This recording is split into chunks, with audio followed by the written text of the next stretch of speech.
الله الرحمن الرحيم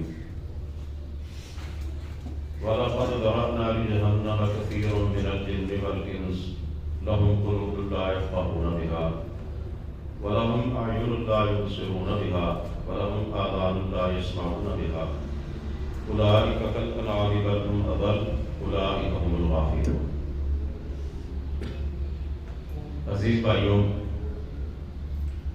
اللہ رب العزت کے بابرکت کلام میں سے ایک آیہ مبارکہ میں نے آپ کے سامنے پڑھنے کی سعادت حاصل کی ہے۔ اس میں میرے اور آپ کی پروردگار نے ارشاد فرمایا کہ ہم نے جہنم کے لیے بہت سے جنوں اور انسانوں کو پیدا کیا ہے، ان کے دل تو ہیں لیکن جن باتوں کو سمجھنا چاہیے انہیں سمجھتے ہیں،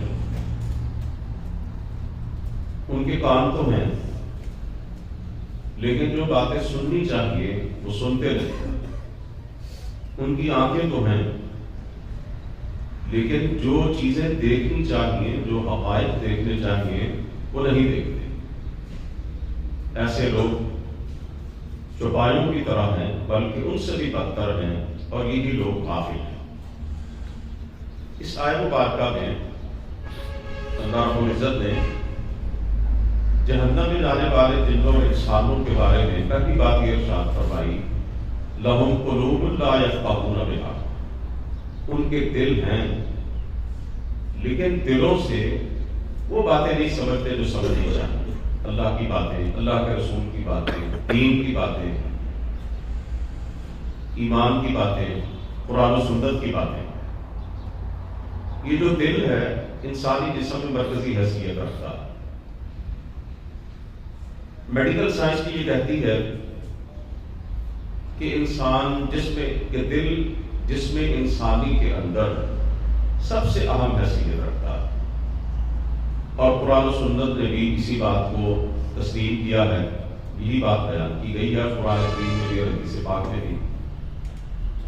رسول کریم صلی اللہ علیہ وسلم نے فرمایا کہ جسم میں گوشت کا ایک ٹکڑا ہے، اذا صلحت صلح الجسد کلہ واذا فسدت فسد الجسد کلہ، جب وہ ٹھیک ہو جاتا ہے تو سارا جسم ٹھیک ہو جاتا ہے، اور جب وہ خراب ہو جاتا ہے تو سارا جسم خراب ہو جاتا ہے۔ اگر دل صحت مند ہے، اپنا کام کر رہا ہے تو انسانی جسم صحت مند ہے، اور اگر دل اپنی ورکنگ نہیں کر رہا، دل بیمار ہے تو پورا جسم بیمار ہے۔ انسان کی صحت کا انحصار اس کے دل پر ہے۔ اسی طرح یہ جو انسان کی روحانی صحت ہے، اس کا انحصار بھی دل کے زندہ ہونے پر ہے، دل کے بیدار ہونے پر ہے۔ دل کے اندر اگر خوف الہی ہے، خشیت الہی ہے، دل کے اندر اگر اللہ کی بارگاہ میں حاضری کا احساس ہے، دل کے اندر اگر دین اور ایمان کی قدر کا احساس ہے، تو دل صحت مند ہے، پورا جسم صحت مند ہے، اور انسان کے تمام اعضاء و جوارح سے نیک اعمال صادر ہوتے ہیں۔ جیسے ڈاکٹروں کے نزدیک بیمار دل کی کچھ علامات ہوتی ہیں، اسی طرح روحانی طور پر بھی مریض دل کی کچھ علامات ہوتی ہیں۔ مثلا انسان مسجد میں جاتا ہے، نماز پڑھتا ہے، لیکن اسے سرور نہیں آتا، لذت نہیں آتی۔ قرآن کریم تو پڑھتا ہے لیکن آنکھوں میں آنسو نہیں آتے، واعظ و نصیحت کی مجلس سے سنتا ہے لیکن اثر کوئی نہیں ہوتا۔ اپنے ارد گرد اپاہج، معذور، تڑپتے ہوئے مریض، یتیم، مسکین، بیوہ، ضرورت مند، حاجت مند لوگوں کو دیکھتا ہے لیکن ان کی مدد کرنے کا، ان کے حالات کو بدلنے کا کوئی داعیہ اس میں پیدا نہیں ہوتا، کوئی اسے دلچسپی پیدا نہیں ہوتی اس حوالے سے، تو ایسے انسان کا دل بیمار ہے، سخت ہے، اور یہ دل کی سختی ہے یہ انسان کے حق میں سب سے بڑی بدبختی ہے۔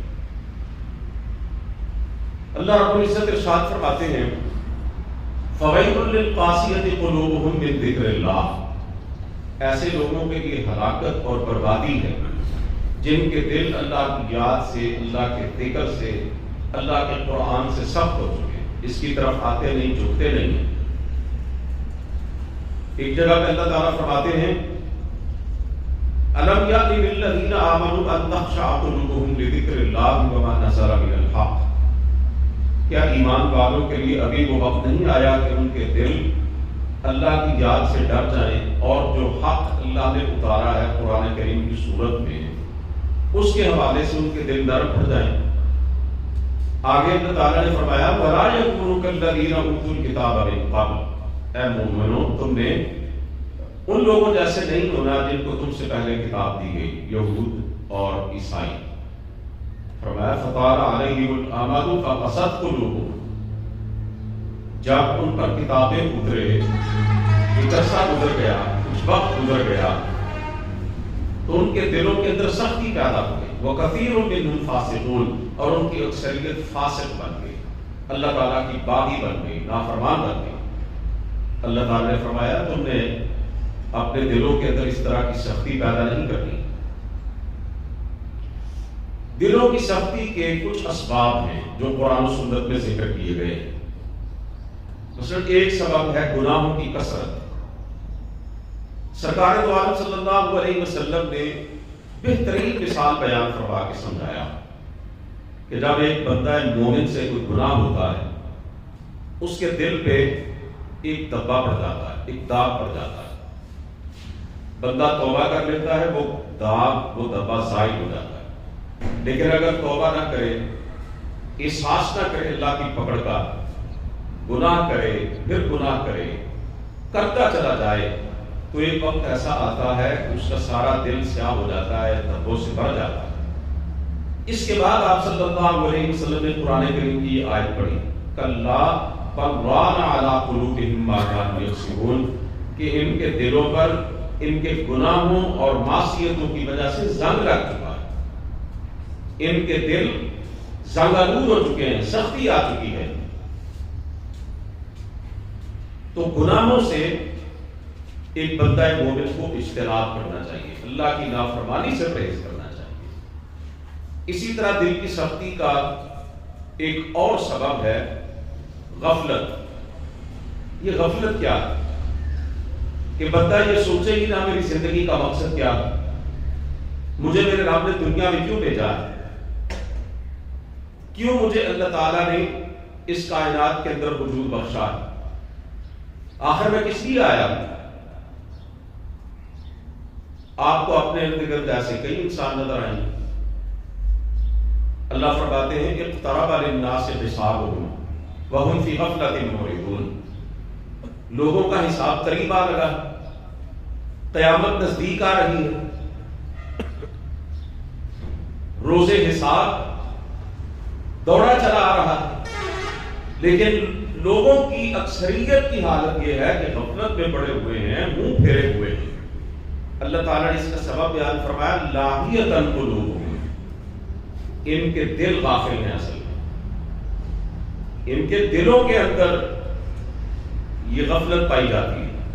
ما یأتیہم من ذکر من ربہم محدث الا استمعوہ وہم یلعبون، ان کے رب کی طرف سے جو بھی نصیحت آتی ہے یہ اسے توجہ سے سنتے ہی نہیں ہیں، دل لگا کر نہیں سنتے، کھیل کود کے اندر اس کو اڑا دیتے ہیں۔ میرے بھائیوں یہ غفلت انسان کے حق میں بہت بڑی سزا ہے۔ دل کی سختی کا ایک اور سبب اللہ تعالیٰ کی نافرمانیوں کو دیکھنا، اللہ کی نشانیوں کو دیکھنا، اللہ کی قدرت کی علامات کو دیکھنا اور پھر بھی ان سے کوئی اثر قبول نہ کرنا۔ مثال کے طور پر بنی اسرائیل کو اللہ تعالیٰ نے ان کی آنکھوں کے سامنے اپنے پیغمبر حضرت موسیٰ علیہ السلام کے کئی معجزات دکھائے۔ حضرت موسیٰ علیہ السلام کے ہاتھ میں عصا ہے، وہ پھینکتے ہیں، سانپ بن جاتا ہے، پھر ان کے ہاتھ میں آ کے عصا بن جاتا ہے، وہی عصا وہ پتھر پہ مارتے ہیں، پتھر سے پانی کے چشمے جاری ہو جاتے ہیں، وہی اپنا عصا پانی پر مارتے ہیں تو پانی پتھر بن جاتا ہے۔ اپنا ہاتھ جو ہے وہ یوں نکالتے ہیں لوگوں کے سامنے تو سفید چمکتا ہوا بن جاتا ہے۔ قوم سمود کے سامنے پہاڑ سے اونٹنی زندہ سلامت باہر آتی ہے۔ بنی اسرائیل کو اللہ تعالیٰ نے کیا کچھ نہیں دیا، من و سلوا اتارا، ان کے دشمن فرعون کو ان کی آنکھوں کے سامنے غرق کیا۔ قرآن کریم میں اللہ نے اپنی قدرت کی کئی نشانیاں گنوائی ہیں جو بنی اسرائیل کو دکھلائیں تاکہ ان کے دلوں کے اندر نرمی پیدا ہو، یہ سوچیں سمجھیں یہ اللہ رب العزت کے پیغامات کو جو اللہ کے نبی کے ذریعے آ رہے ہیں ان کو قبول کر لیں، لیکن وہ تو پرلے درجے کے ڈھیل ثابت ہوئے، سنگ دل نکلے۔ اللہ تعالیٰ نے ان کے بارے میں ارشاد فرمایا ثم قست قلوبکم من بعد ذلک فہی کالحجارۃ او اشد قسوہ۔ وہ ظالموں، ہماری قدرت کی بے شمار نشانیاں دیکھ کر بھی تمہارے دل نرم نہیں ہوئے بلکہ سخت ہو گئے، پتھروں کی طرح، بلکہ ان سے بھی سخت۔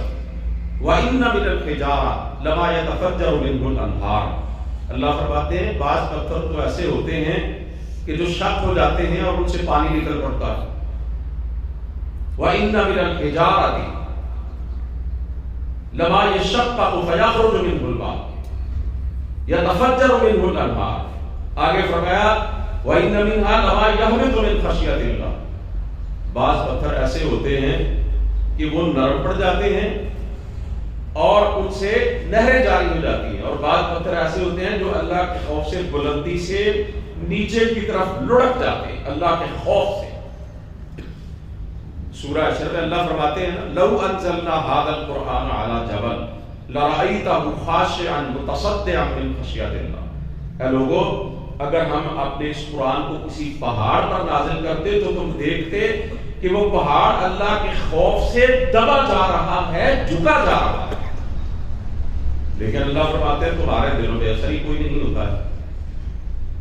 تو بنی اسرائیل کے دلوں کے اندر کتنی سختی، اللہ فرماتے ہیں دنیا کا کوئی پتھر بھی سختی میں ان کے دلوں کا مقابلہ نہیں کر سکتا تھا۔ انہوں نے اللہ کی قدرت کی بڑی بڑی نشانیاں دیکھی، بڑے بڑے معجزات دیکھے، لیکن پھر بھی وہ راہ حق کی طرف آنے کے لیے تیار نہ ہوئے۔ دلوں کی سختی کا ایک اور سبب اللہ سے وعدے کر کے اس کی خلاف ورزی کرنا۔ بندے اللہ سے کئی وعدے کرتے ہیں، یا اللہ میں بیمار ہوں، مجھے صحت دے دے، آج کے بعد کوئی نماز نہیں چھوڑوں گا۔ یا اللہ یہ پریشانی ہے، اللہ میں تجھ سے دعا کرتا ہوں اس پریشانی کو دور کر دے، میں کبھی تیری نافرمانی نہیں کروں گا، تیرے دین کے مطابق زندگی گزاروں گا۔ یا اللہ کاروبار میں نقصان ہو چکا ہے، اسے پورا کر دے، اللہ میرا کاروبار چمکا دے، میں اتنے روزے رکھوں گا، اتنا مال صدقہ کروں گا، میں یہ کروں گا وہ کروں گا۔ جب بندہ اپنے رب سے یہ وعدے کر کے اور دعاؤں میں اپنے پروردگار سے یہ عہد کر کے پورے نہیں کرتا تو پھر اللہ تعالیٰ سزا کے طور پر اس کے دل میں سختی پیدا کر دیتے ہیں۔ اللہ فرماتے ہیں وَمِنْهُمْ مَنْ عَاهَدَ اللَّهَ لَئِنْ آتَانَا مِنْ فَضْلِهِ لَنَصَّدَّقَنَّ وَلَنَكُونَنَّ مِنَ الصَّالِحِينَ کہ بعض لوگ ایسے ہوتے ہیں اللہ سے عہد کرتے ہیں، یا اللہ اگر تم مال دے، دولت دے، خوشحالی دے، تیری راہ میں بڑا صدقہ کریں گے، اللہ بڑے نیک اعمال انجام دیں گے اس دولت کے ذریعے، ان وسائل کے ذریعے۔ فرمایا فلما آتاہم من فضلہ بخلوا بہ وتولوا وہم معرضون۔ جب میں مال دے دیتا ہوں، جب خوشحالی دے دیتا ہوں، وسائل اور ذرائع دے دیتا ہوں، کوٹھی کا بنگلہ دے دیتا ہوں، بینک بیلنس دے دیتا ہوں، انہیں میں دنیا کی نعمتیں عطا کر دیتا ہوں، یہ پہلے بھوکے ننگے تھے، پھر میں ان کو اس طرح مالدار کرتا ہوں کہ معاشرے میں یہ کھاتے پیتے لوگوں اور گھرانوں کے اندر شمار ہوتے ہیں۔ اللہ فرماتے ہیں وعدہ کیا کیا تھا، اللہ اگر تو دے گا تیری راہ میں خرچ کریں گے، صدقہ کریں گے، خیرات کریں گے، تیرے یتیم کمزور مسکین بندوں کی مدد کریں گے، نیکی کے کاموں میں خرچ کریں گے۔ فرمایا جب میں دے دیتا ہوں پھر بخیلی کرتے ہیں، پھر کنجوسی کرتے ہیں، پھر سارے وعدے توڑ دیتے ہیں، ہماری راہ میں ایک پائی بھی خرچ نہیں کرتے۔ اللہ فرماتے ہیں فَأَعْقَبَهُمْ نِفَاقًا فِي قُلُوبِهِمْ إِلَى يَوْمِ يَلْقَوْنَهُ بِمَا أَخْلَفُوا اللَّهَ مَا وَعَدُوا وَبِمَا كَانُوا يَكْذِبُونَ۔ اللہ فرماتے ہیں پھر ہم ان کے اس خلاف ورزی کی وجہ سے ان کے دلوں کے اندر نفاق ڈال دیتے ہیں۔ اور یہ اس وقت تک ان کے دلوں میں باقی رہتا ہے جب تک قیامت نہیں آ جاتی. ساری زندگی یہ نفاق ان کے دلوں میں موجود رہتا ہے. اس لیے کہ انہوں نے اللہ سے وعدے کر کے ان وعدوں کو پورا نہ کیا اور اللہ سے دعاؤں میں جھوٹ بولتے رہے. اللہ ایسا کر دے ہم ایسے کریں گے, اللہ ہمیں یہ دے دے ہم وہ کریں گے. تو میرے عزیزوں, اللہ سے جب بندہ وعدہ کر کے کوئی پورا نہیں کرتا, وہ ایک فرد ہو یا ایک قوم ہو, تو اللہ تعالیٰ ان کے دلوں کے اندر سختی پیدا کر دیتے ہیں. آپ ذرا اس نہج پہ تھوڑا سا غور کریں. 75 سال پہلے بحیثیت قوم ہم نے اللہ سے یہ وعدہ کیا تھا, یا اللہ ایک ملک دے دے, وہاں پر حکمرانی ہوگی تیرے نظام کی اور تیرے پیارے پیغمبر علیہ الصلوۃ والسلام کے پیغام کی. پاکستان کا مطلب کیا؟ لا الہ الا اللہ, اس کا یہی معنی اور مفہوم تھا. لیکن اللہ رب العزت نے ملک دے دیا, خطہ زمین دے دیا, ایک ریاست دے دی, ایک بڑا خوبصورت وطن دے دیا. تو پھر بحیثیت قوم ہم نے اپنے رب سے اس کیے گئے عہد کو نہ نبھایا, اسے پورا نہ کیا. اس کا نتیجہ کیا ہے؟ آج دیکھیں مجموعی طور پر ایک قوم کی حیثیت سے ہمارے دلوں کے اندر کتنی سختی پائی جاتی ہے, کتنی قساوت پائی جاتی ہے, کتنی سختی پائی جاتی ہے. دیکھو ہمارے حکمران, ہمارا صاحب اقتدار طبقہ, ہمارا اشرافیہ, ہمارا بالا تر طبقہ اس ملک میں ایسے ایسے مناظر دیکھنے کو مل رہے ہیں کہ انسان تڑپ کے رہ جاتا ہے, لیکن ان ظالموں کے دل پہ ذرہ برابر اثر نہیں ہوتا, ان کے کان پہ جوں تک نہیں ریگتی. یہ آٹے کے حصول کے لیے جو مرد اور عورتیں, جو اس ملک کے غریب مزدور لوگ مر رہے ہیں, آٹا لینے کی کوشش میں اپنی جانیں دے رہے ہیں, بھوک اور پیاس اپنے بچوں کو اس عالم میں تڑپتے ہوئے نہیں دیکھ سکتے. کوئی 1.5-2 مہینے کے اندر 10-12 واقعات ہو چکے ہیں کہ میاں بیوی ہیں, چھوٹے چھوٹے 2-4 بچے ہیں, پہلے ان کا گلا دبایا, پھر خود زہر پی کے خودکشی کر لی. ایک وہ تھا نا جی دل بیدار رکھنے والا حکمران, وہ کہتا تھا دجلہ کے کنارے بکری کا بچہ بھی بھوک سے مر گیا تو میرے رب نے مجھ سے پوچھنا ہے, اوپر جواب دہ ہوگا اللہ کی عدالت. اور ایک یہ ہے ظالم اور سنگ دل, ان کے اپنے لوگ, جو عوام ہوتی ہے وہ اپنے حکمران کی اسی طرح اس سے رشتہ رکھتی ہے جیسے ایک باپ کی اولاد ہوتی ہے. یہ عوام اولاد ہے حکمرانوں کی. ان کے بچے مر رہے ہیں, ان کی بہنیں مر رہی ہیں, ان کے بوڑھے ان کی آنکھوں کے سامنے مر رہے ہیں, بھوک اور پیاس کی وجہ سے, غربت اور افلاس کی وجہ سے. یہ ملک نشان عبرت بنا ہوا ہے ان سنگ دلوں کی خباستوں اور بددیانتیوں کی وجہ سے, لیکن ان کے کان پہ جوں تک نہیں رینگتی, ان کے دل کے اندر کوئی نرمی پیدا نہیں ہوتی. اللہ کی قسم ان کو دیکھ کے یوں لگتا ہے جیسے ان کے دل میں کبھی یہ خیال تک نہیں گزرا کہ ایک دن رب کی عدالت میں جانا ہے. یوں لگتا ہے جیسے کبھی بھول کر بھی یہ تصور ان کے قریب نہیں پھٹکتا کہ روزے حساب آنے والا ہے.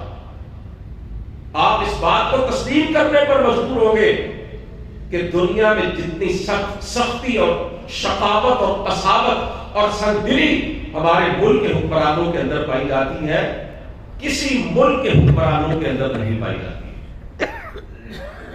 حضرت عمر فاروق رضی اللہ تعالیٰ عنہ ایک دفعہ گشت کر رہے تھے تو ایک بوڑھا ملا, ذمہ تھا, غیر مسلم تھا, اپاہج تھا, معذور تھا.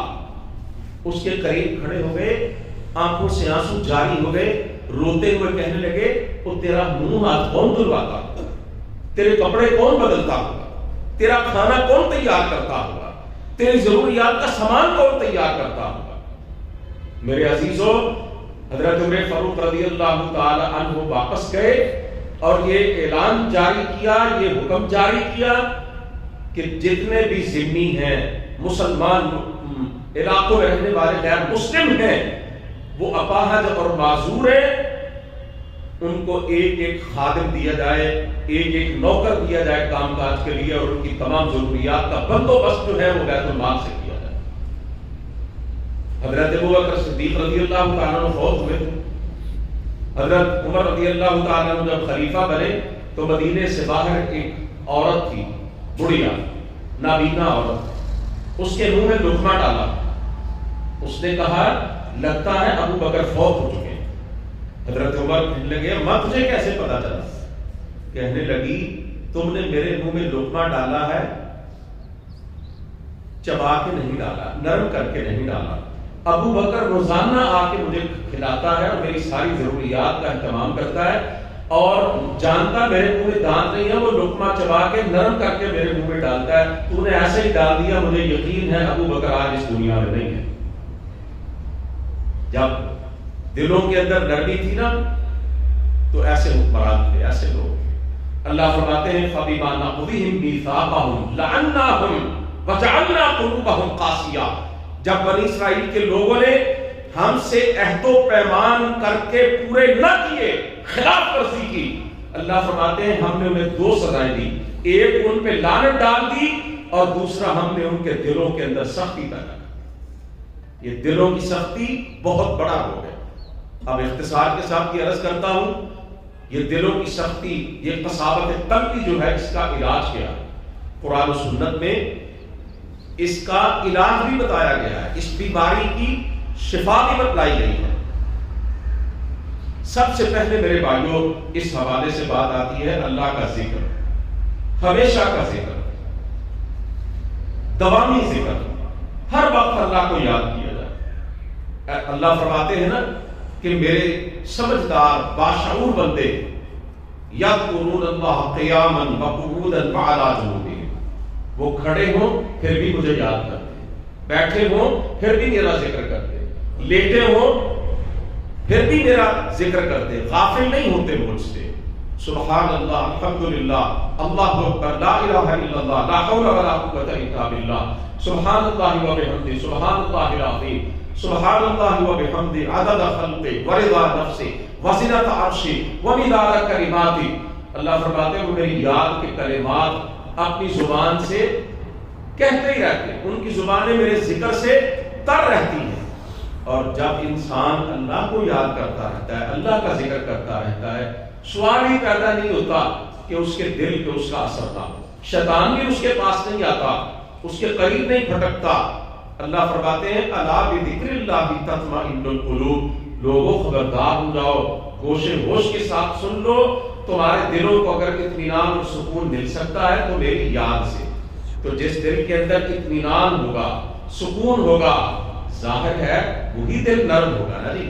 بے چین اور بے قرار دل کے اندر تو سختی آتی ہے، اور مطمئن دل کون سا ہوتا ہے؟ جس پہ اللہ کی رحمت ہوتی ہے، اور جس دل پہ اللہ کی رحمت ہوتی ہے وہ سخت کیسے ہو سکتا ہے؟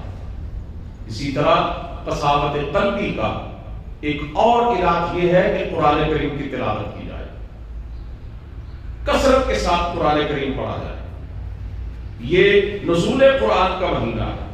ہمارے اسلاف کے بارے میں یہ لکھا ہوا ہے، ہمارے بزرگوں کے بارے میں، کہ وہ جب رمضان کا مہینہ آتا تو اپنے تفسیر کے حلقے بند کر دیتے، فقہ کے حلقے بند کر دیتے، دین کے فہم کے حلقے بند کر دیتے، اور اپنے شاگردوں سے کہتے کہ بھائی قرآن کا مہینہ آ گیا، اب ہم نے اس مہینے میں قرآن ہی پڑھنا ہے۔ وہ قرآن کریم کی تلاوت ہی کرتے رہتے تھے۔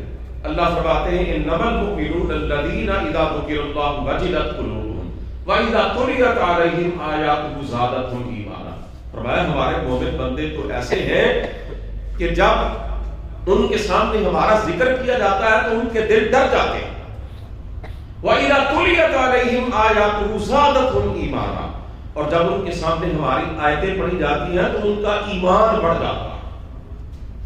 یعنی قرآن کریم کی تلاوت کی وجہ سے اللہ فرما رہے ہیں، جس مالک کا یہ کلام ہے، جس رب نے اپنے حبیب پر اس کو نازل کیا ہے، وہ پروردگار ارشاد فرما رہا ہے کہ میرے قرآن کی تلاوت سے دلوں کا زنگ اترتا ہے، دلوں کے اندر نرمی آتی ہے، دلوں میں میرا خوف گھر کر جاتا ہے۔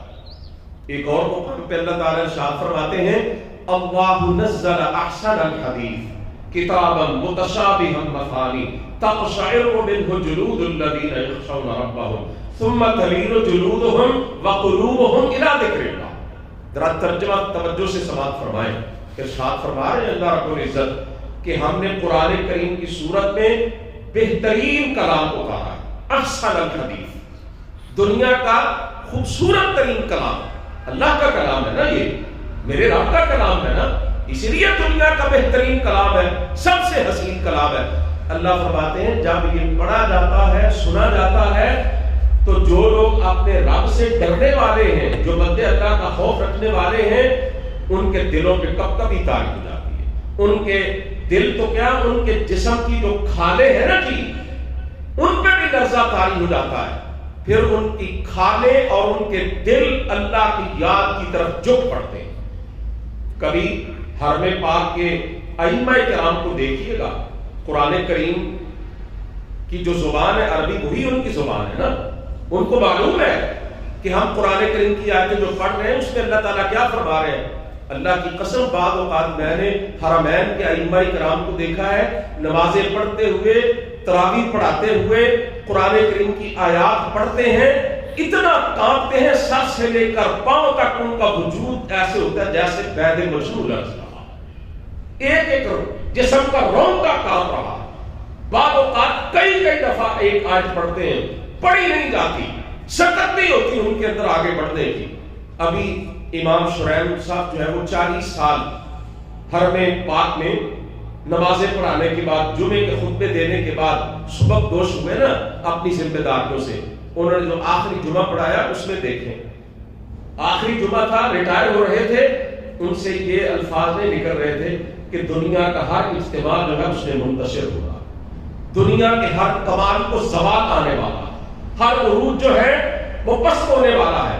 امام صاحب کی آواز بلندی ہوئی، چیخ رہے تھے، بچے کی طرح ہو رہے ہیں. حضرات محترم، ہمیں کیوں نہیں یہ کیفیت ملتی؟ اس لیے کہ ہمیں معلوم ہی نہیں ہے. ہم جو قرآن سن رہے ہیں اس میں اللہ تعالیٰ فرما کیا ہے، جو پڑھ رہے ہیں اس کا معنی اور مفہوم کیا ہے. قرآن کریم جو ہے دلوں کی سختی کا بہترین علاج ہے. اسی طرح دل کی سختی دور کرنے کا ایک انداز یہ ہے قبرستان میں جایا جائے، قبروں کی زیارت کی جائے. سرکار دو عالم صلی اللہ علیہ وسلم نے فرمایا قلت نہیتکم عن زیارت القبور فزوروها فإنها تذکرکم الآخرہ. اور میرے ساتھیوں، میں پہلے تمہیں قبروں میں جانے سے منع کرتا تھا، مکی زندگی میں قبروں میں جانے سے روکا کرتا تھا. اب میں تم سے کہتا ہوں کہ قبروں کی زیارت کیا کرو، قبرستانوں میں جایا کرو، کیونکہ یہ تمہیں آخرت کی یاد دلاتی. ٹوٹی ٹوٹی شکستہ کرنے، جب بندہ دیکھتا ہے نا سخت دل رکھنے والا انسان بھی کام جاتا ہے کہ ایک دن میں نے بھی اسی مٹی تلے آنا ہے. کچھ عرصہ پہلے میں نے فیس بک پہ ایک قبر کی تصویر دیکھی، اس میں تختی لگی ہوئی تھی اور نام لکھا ہوا تھا محمد یوسف سہگل کا. یہ پاکستان کا امیر ترین خاندان اور یہ پاکستان کا اپنے دور کا جو سب سے مالدار آدمی ہے نا چند ایک ان میں سے ایک تھا. دنیا کی ہر آسائش اس کے پاس موجود تھی. اس کی قبر ٹوٹی پھوٹی، کہیں گڑے پڑے ہوئے اس کی قبر پر، اس پر جو کتبہ لگا ہوا ہے بڑی مشکل سے اس کا نام پڑھا جا رہا تھا. جب اس طرح کے سیٹھ، اس طرح کے مالدار، اس طرح کے جغادری، اس طرح کے بڑے بڑے لوگ، دنیا کے بڑے بڑے فرعون اور نمرود، بڑے بڑے ظالم اور جابر، بڑے بڑے حرام خور، بڑے بڑے لوگوں کے حق کھانے والے اور بڑے بڑے پھنے خواہ اور 30 مار خان، جب قبرستانوں میں جا کے ان کی قبریں دیکھی جاتی ہیں، اللہ کی قسم جس کا دل پھر بھی نہیں کانپتا اسے کبھی زندگی میں اپنی اصلاح کی توفیق نہیں ملتی. یہ قبریں انسان کو بہت کچھ یاد دلاتی. میرے بھائیو، اگر دل میں سختی محسوس کرو نا تو کسی بڑے ہسپتال کی ایمرجنسی کا چکر لگا لیا. وہاں پہ آپ دیکھیں گے بڑے بڑے پہلوان پڑے ہوئے، کسی کی ٹانگ ٹوٹی ہوئی ہے، کسی کا بازو ٹوٹا ہوا ہے، کوئی فالج کا بڑی مٹی کا ڈھیر بنا ہوا ہے. جس نے کبھی ناک میں مکھی نہیں بیٹھنے دی تھی اب وہ اپنی ایک انگلی بھی ہلانے پر قادر نہیں ہے. ایسے ایسے امراض ہیں کہ بندہ کانپ کے رہ جاتا ہے. ایسی بیماریاں بھی موجود ہیں. اگر پھر بھی دل میں نرمی نہ آئے تو کسی ایسے شخص کے پاس چلے جانا جس کی روح پرواز کر رہی ہے، جس کی جان حرم میں اٹکی ہوئی ہے، جس پہ عالم نزع طاری ہے، اس کی روح پرواز کر رہی ہے. ذرا اس منظر کو دیکھنا، پھر تمہیں دل کے اندر اتنی نرمی محسوس ہوگی کہ جس کا تصور نہیں کیا جا سکتا۔ اللہ تعالیٰ سورہ واقعہ میں فرماتے ہیں فَلَوْلَا إِذَا بَلَغَتِ الْحُلْقُومَ وَأَنْتُمْ حِينَئِذٍ تَنظُرُونَ وَنَحْنُ أَقْرَبُ إِلَيْهِ مِنكُمْ وَلَٰكِن لَّا تُبْصِرُونَ فَلَوْلَا إِن كُنتُمْ غَيْرَ مَدِينِينَ تَرْجِعُونَهَا إِن كُنتُمْ صَادِقِينَ۔ اللہ فرماتے ہیں تم دیکھ رہے ہو نا، پاس کھڑے ہو نا، یہ تمہارا عزیز رشتہ دار، تمہارا باپ، تمہارا بھائی، تمہارا بیٹا، تمہاری بیوی، تمہاری بہن، تمہاری خالہ ہے، تمہاری پھوپھی ہے، تمہاری دادی ہے، تمہاری نانی ہے، یہ تمہارا کچھ لگتا ہے۔ اللہ فرماتے ہیں اس کی جان حلق پہ آ کے اٹکی ہے، اب نکلی کہ اب نکلی، اور تم دیکھ رہے ہو پاس کھڑے۔ اللہ فرماتے ہیں ہم تم سے بھی زیادہ اس کے قریب ہے، لیکن تم اپنی آنکھوں سے ہمیں نہیں دیکھ سکتے، ہم تم سے بھی زیادہ اس کے قریب ہے۔ اللہ فرماتے ہیں اگر تم یہ سمجھتے ہو نا کہ تم ہمارے قبضہ قدرت سے باہر ہو، ہماری پکڑ اور ہماری نگرانی سے باہر ہو، ہم اس کو لے کے جا رہے ہیں، مرنے کے بعد ذرا اس کی روح کو اس کے جسم میں داخل کر کے اس کو زندہ کر کے دکھانا، یہ ہماری طاقت اور قوت ہے۔ جب ایسا منظر انسان اپنی آنکھوں سے دیکھتا ہے تو اس کے دل کے اندر نرمی آتی ہے، اس کی قساوت اور شقاوت دور ہوتی ہے۔ بس میں بات کو ختم کرتے ہوئے عرض کرنا چاہتا ہوں کہ دل کو نرم کرنے کے لیے ایسی حدیثیں پڑھنی چاہیے کہ جن کے اندر رسول کریم صلی اللہ علیہ وسلم نے وہ باتیں ارشاد فرمائی یا وہ مناظر ارشاد فرمائے ہیں کہ جن میں روز قیامت کا تذکرہ ہے، روز محشر کا تذکرہ ہے۔ ایسی احادیث کو کہا جاتا ہے حدیث الرقاق۔ امام بخاری رحمۃ اللہ علیہ نے اپنی کتاب صحیح البخاری کے اندر ایک باب قائم کیا ہے کتاب الرقاق کا، یعنی دلوں کو نرم کرنے والی حدیثیں۔ رقاق کا مطلب ہی نرمی ہے۔ ان حدیثوں کا مطالعہ کیا جائے تو دلوں کے اندر نرمی پیدا ہوتی ہے، دل کی سختی دور ہو جاتی ہے۔ میرے بھائیوں، یہ دل کا سخت ہونا، یہ قساوت قلبی، پہلے بھی کہہ چکا ہوں، انسان کے حق میں بہت بڑی بدبختی ہے۔ حضرت اقبال نے بڑا پیارا جملہ کہا، وہ کہتے ہیں اے دل زندہ تو نہ مر جائے کہ زندگانی عبارت تیرے جینے سے۔ اے دل زندہ تو نہ مر جائے کہیں، زندگانی عبارت تیرے جینے سے ہے۔ وہ دل جو اگرچہ دھڑک رہا ہے، اگرچہ پوری طرح صحت مند ہے، اس کے پٹھے مضبوط ہیں، اپنا کام خوب اچھی طرح کر رہا ہے، لیکن اس دل کے اندر اللہ کا خوف نہیں ہے، اللہ کے رسول کی شرع نہیں ہے، اس دل کے اندر اللہ کی بارگاہ کی حاضری کا احساس نہیں ہے، وہ دل نرم نہیں ہوتا۔ اللہ کے کمزور اور مخلوق الحال بندوں کو تڑپتا ہوا دیکھ کر، تکلیف اور مصیبتوں میں ڈوبا ہوا دیکھ کر اس کے اندر غفلت ہے۔ اللہ کے عذابات، اللہ کی تنبیہات، زلزلے، سیلاب، یہ قدرتی جو آفات اور عذابات ہیں، ان کو دیکھ کے بھی اس کے اندر کوئی تبدیلی نہیں آتی۔ وہ دل ظاہر میں زندہ ہے، حقیقت میں وہ مردہ ہے، اور انسان کے حق میں اس سے بڑی بدبختی کوئی نہیں۔ اللہ سے دعا بھی کرنی چاہیے کہ اللہ دلوں کو بدلنے والا ہے۔ میرے پیارے پیغمبر نے فرمایا یہ دو انگلیاں کہ انسانوں کے دل اللہ کی دو انگلیوں کے درمیان وہ جس طرف چاہتا ہے ان کو پھیرتا ہے۔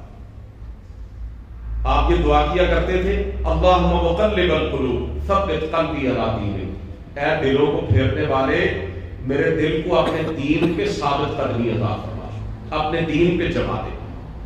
یا مصرف القلوب صرف قلبی علی طاعتک، اے دلوں کو پھیرنے والے میرے دل کو اپنی اطاعت کی طرف پھیر دے۔ یہ دعائیں بھی کرنی چاہیے۔ بھائیو، یہ رمضان کا مہینہ ہمارے دلوں کے اندر نرمی پیدا کرنے کے لیے آتا ہے، ہمیں قساوت قلبی سے بچانے کے لیے آتا ہے، ہمیں اللہ رب العزت کے قریب کرنے کے لیے آتا ہے، اور قلب سلیم جو ہے وہ ہمیں مل جائے، یہ اس لیے ہمارے پاس آتا ہے۔ اللہم انی اسألک قلبا سلیما۔ آپ یہ بھی دعا کیا کرتے تھے کہ یا اللہ مجھے سلامتی والا دل عطا کرنا۔ میں انہی الفاظ پر اکتفا کرتا ہوں اور دعا کرتا ہوں کہ اللہ ہم سب کو دلوں کی سختی سے محفوظ کرے، اللہ ہمیں دلوں کی نرمی عطا فرمائے، اللہ ہمیں قرآن و سنت کی طرف جھکنے والا دل عطا فرما دے۔ وآخر دعوانا الحمدللہ رب العالمین۔ آج